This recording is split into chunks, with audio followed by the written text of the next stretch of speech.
بسم اللہ الرحمن الرحیم۔ نظار ٹی وی میں خوش آمدید۔ اسماعیلی خواتین حجاب کیوں نہیں پہنتی؟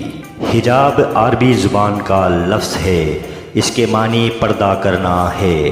دور حاضر میں سر کو ڈھانپنے کے لیے استعمال ہونے والے کپڑے کو حجاب کہا جا رہا ہے، جب اس لفظ کا اصلی معنی صرف پردہ کرنا ہے۔ قرآن کریم میں حجاب کا لفظ پردہ اور اونٹ کے معنی میں استعمال ہوا ہے۔ ایک جگہ قرآن کی آیت ہے کہ اللہ کسی انسان سے بات پردہ یا اونٹ کے پیچھے سے کرتا ہے۔ سورہ مریم میں ہے، حضرت مریم نے لوگوں سے پردہ حجاب کر لیا تھا۔ قیامت کے بارے میں قرآن میں ہے کہ اہل جنت اور اہل دوزخ کے درمیان پردہ حجاب ڈال دیا جائے گا۔ اس طرح قرآن میں 7 جگہوں پر لفظ حجاب کا استعمال پردہ کے معنی میں ہوا ہے۔ یہ بات سمجھنے کی ہے کہ ایک زبان کا لفظ دوسری زبان میں یکساں معنی نہیں رکھتا ہے۔ مثال کے طور پر اردو میں ہم لفظ عورت خاتون کے لیے بولتے ہیں، جبکہ عربی زبان میں خاتون کے لیے نساء کے الفاظ ہے۔ مذہب اسلام نے جسم کے حصوں کو چھپانے اور پردہ کا حکم دیا ہے، یہ کہ لازمی ہے نہ کہ اختیاری۔ یہ حکم مرد اور عورت دونوں کے لیے ہے، جو کہ بالغ ہونے کے بعد لازمی ہو جاتے ہیں۔ اسے قانونی زبان میں ستر کو چھپانا اور اصطلاحی طور پر ستر عورت کو کہتے ہیں، یعنی ان حصوں کو چھپانا جن کو چھپانے کا حکم ہے۔ جہاں ایران اور سعودی عرب میں اسے تمام عورتوں کے لیے لازمی قرار دیا گیا ہے، وہاں ان دونوں معاشروں میں اس بارے میں بھی اختلاف پایا جاتا ہے کہ صرف سر کو ڈھانپنا ہی کافی ہے یا چہرے پر نقاب ڈالنا بھی ضروری ہے۔ اس کے برعکس ترکی میں سرکاری اداروں میں اس پر پابندی بھی لگائی گئی ہے، اور کئی دوسرے مسلمان اکثریت کے یورپی ممالک میں پردہ یا حجاب کا رواج نہیں۔ پاکستان میں جہاں بہت سی عورتیں حجاب کا استعمال کرتی ہے، وہاں شہروں اور دیہات میں ایک بڑی تعداد نہ تو پردہ کرتی ہے اور نہ ہی حجاب اوڑھتی ہے۔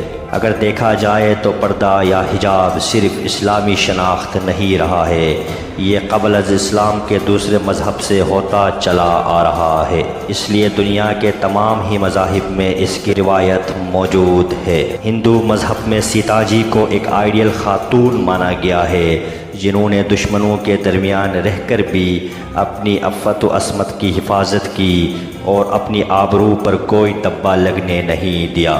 سیتا جی کے بارے میں ہندو مذہب میں عکس ہے، یہ بات لکھی گئی ہے جب شیری رام کے بھائی لکشمن کو کہا گیا کہ وہ سیتا جی کا چہرہ دیکھ کر ان کو پہچانے، تو انہوں نے کہا کہ میں نے کبھی اپنی باؤچ کے قدموں سے اوپر نگاہ نہیں اٹھائی اور ان کا چہرہ نہیں دیکھا، چنانچہ انہوں نے سیتا جی کے پازیب دیکھ کر ان کو پہچانا۔ اس طرح عام طور پر ہندو بھائیوں کے ہاں دیویوں کی تصویر اس طرح بنائی جاتی ہے، ان کا سارا بدن سوائے چہرے کے ڈھکا ہوتا ہے اور سر پر آنچل ہوتا ہے۔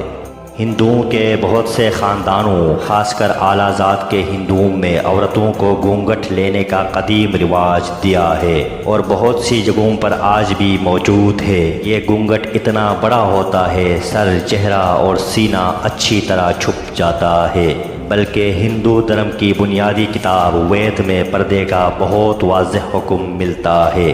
اس کتاب میں لکھا ہے کہ اپنی نظریں نیچی رکھو اور اوپر نہیں، اپنے پیروں کو سمیٹتے ہوئے رکھو اور ایسا لباس پہنو کہ کوئی تمہارا جسم دیکھ نہ سکے۔ تورات کی تعلیمات سے معلوم ہوتا ہے کہ عیسائی مذہب میں بھی عورتوں کے لیے پردے کا حکم تھا۔ عیسائیوں کے ہاں حضرت مریم علیہ السلام کی شخصیت آئیڈیل ہے اور نمونہ ہے، ان کی تصویریں بھی اس طرح بنائی جاتی ہے، سوائے چہرے کے پورا جسم چھپا رہتا ہے۔ آج بھی چرچ کے راہبان سوائے چہرے کے پورے جسم کو چھپانے والا ڈھیلا ڈالا لباس پہنتی ہے۔ مغربی ملکوں میں برقع یا حجاب پر پابندی لگائی گئی ہے، وہاں بھی ان خواتین کو ہوتی ہے اپنا جسم ڈھانپ کر رکھنے کی اجازت دی گئی ہے۔ راہبات کے لیے تو سر چھپانا ان کے ہاں واجب ہی ہے، لیکن اس کے علاوہ بعض عیسائی فرقوں میں جیسے امیش کے نزدیک عورتوں کے لیے سر چھپانا ضروری ہے۔ اب آتے ہیں اسماعیلی مذہب میں حجاب کا تصور۔ امام شاہ کریم الحسینی آغا خان نے اٹلی میں فرمایا، مسلم سلطنت میں 10ویں صدی کے آخر تک حجاب پردہ عام نہیں تھا اور مسلمان ان کی فارسی کے ذریعے متعارف کرایا گیا تھا۔ قدیم زمانے میں قانون کے مطابق صرف اعلیٰ طبقے کی عشوری خواتین کو نقاب پہننے کی ضرورت تھی، جبکہ غلاموں اور نوکروں کو واضح طور پر منع کیا گیا تھا۔ مسلمان نے شروع میں پردے کو سماجی حیثیت کی نمائندگی کرنے کے لیے اپنایا، بعد میں وہ پردہ حیا کی علامت بنا، جبکہ اسلامی حکم میں نرم لباس پہننے کے حکم کی وسیع تشریحات موجود ہے۔ ایسا لگتا ہے کہ نظاری اسماعیلیوں نے 12ویں صدی میں نقاب اور حجاب کو ختم کر دیا تھا اور اسی حکم پر 20ویں صدی میں 48ویں امام آقا سلطان محمد شاہ نے دوبارہ زور دیا۔ امام حسن علیہ ذکرہ السلام نے عورتوں کے حقوق سے متعلق فرمایا، میں آپ سے گزارش کرتا ہوں کہ عورتوں کی انسانی قدروں سے انکاری کرتے ہوئے من موجی معاملات میں نہ ڈالے، آپ سے عورتوں کو نہ چھپائے، انہیں تعلیم دو، ان پر ہر دباؤ نہ ڈالو، ایک بیوی کے علاوہ شادی نہ کرو جیسا کہ میری ایک ہی بیوی ہے۔ شیعہ اسماعیلی مسلمانوں کے 48ویں امام سلطان محمد شاہ نے اسماعیلی خواتین کے پردے کو مکمل ختم کرنے کا اعلان کرتے ہوئے فرمایا، میں نے ہمیشہ خواتین کی آزادی اور تعلیم کی حوصلہ افزائی کرنے کی کوشش کی ہے۔ میرے دادا اور والد کے زمانے میں اسماعیلی سخت پردے کو مانتے تھے اور کسی بھی دوسرے مسلم فرقے سے بہت آگے تھے، حتیٰ کہ انتہائی قدامت پسند ممالک میں بھی۔ میں نے اسے بالکل ختم کر دیا ہے۔ آج سے آپ کو کوئی اسماعیلی عورت پردہ کرتی نہیں ملے گی۔ ہر جگہ میں نے ہمیشہ لڑکیوں کے اسکولوں کی حوصلہ افزائی کی ہے، یہاں تک ان خطوں میں بھی جہاں وہ بالکل نامعلوم تھے۔ میں فخر سے کہتا ہوں کہ میرے اسماعیلی پیروکار سماجی بہبود کے اس معاملے میں کسی بھی دوسرے مسلم فرقے سے بہت آگے ہے۔ 1905 میں امام سلطان محمد شاہ نے زنجبار میں اپنی جماعت کو اس بارے میں رہنمائی کی کہ دل کا پردہ ان کے بیرونی برقع پردہ سے بہتر کیسے ہوگا۔ اس حوالے سے آپ امام علیہ السلام نے فرمایا، ہماری موجودہ بے حسی کی دوسری وجہ مسلم خواتین کا خوفناک مقام ہے۔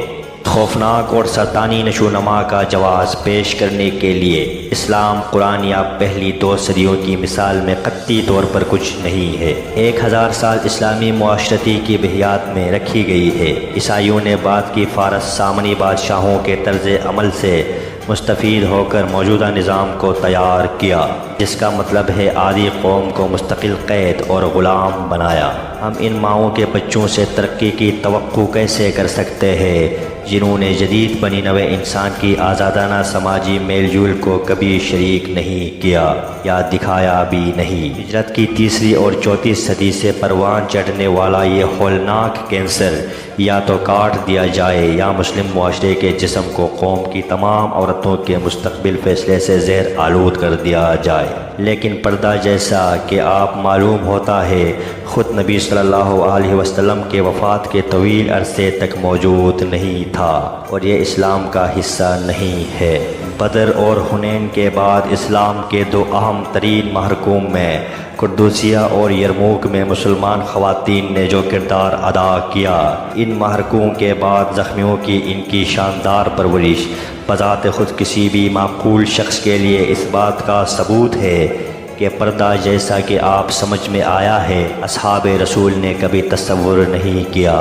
یہ کہ ہم مسلمانوں کو اپنے آپ کی فارسی رسم کے اس اخراج سے جو عیسائیوں نے مستقر لیا تھا، اس وجہ سے ابتدائی اسلام سے ناواقفیت جو کہ جدید ترین حالات میں سے ایک ہے۔ امام سلطان محمد شاہ آغا خان سیوم نے آل انڈیا محمدن ایجوکیشن کانفرنس سے خطاب کرتے ہوئے فرمایا، تاہم یہ واضح ہونا چاہیے کہ اگرچہ عصر حاضر کے اسماعیلی آئمہ نے اسماعیلی خواتین کو نقاب پہننے کی حوصلہ شکنی کی ہے اور یہ استدلال کیا ہے کہ پردہ اسلام کا حصہ نہیں، لیکن تکثیریت کی روح میں وہ دیگر تعمیرات سے تعلق رکھنے والوں کے حق کو تسلیم کرتے ہیں اور اس کو برقرار رکھتے ہیں۔ اسلام کا عوامی طور پر کسی عقیدے سے وابستہ ہونا، البتہ اس معاملے میں کوئی جبر نہیں ہونا چاہیے۔ امام شاہ کریم الحسینی نے 2008 میں آئرش ٹائمز کو انٹرویو دیتے ہوئے فرمایا، میرا اپنا خیال ہے کہ اگر کوئی مرد کسی عقیدے کے ساتھ عوامی طور پر تعلق رکھنا چاہتا ہے تو اس فرد کا یہ حق ہے کہ وہ عیسائی ہو یا یہودی یا مسلمان، یا میرے نزدیک وہ چیز اہم ہے وہاں کے معاشرے میں قوتوں سے مستلزم کردہ عمل کی طرف جانا میرے لیے ناقابل قبول ہے۔ یہ اس فرد کا انتخاب ہے جو اپنے عقیدے یا اس کے عقیدے سے وابستہ ہونا چاہتا ہے۔ میں ہر اس فرد کا احترام کرتا ہوں جو صحیح طریقے سے اپنے عقیدے سے وابستہ ہونا چاہتا ہے۔ میں اسے پوری طریقے سے قبول کرنا چاہتا ہوں۔ میں ابھی کبھی چیلنج اسے نہیں کروں گا۔ آخر میں امام علیہ السلام کے دو فرامین کو بھی یاد رکھنا چاہیے۔ امام علیہ السلام نے فرمایا ہے کہ آپ جس ملک میں رہیں گے اس ملک کے وفادار بنیں اور اس ملک کے ثقافت کو اپنائیں۔ دوسرا فرمان یہ ہے کہ امام علیہ السلام فرماتے ہیں کہ جب آپ جماعت خانہ آتے ہیں مناسب لباس کا انتخاب کریں، آپ کے لباس سے دوسروں کی نماز میں کوئی خلل نہ پڑے۔ نظاری ٹی وی کے ویڈیوز دیکھنے کا شکریہ۔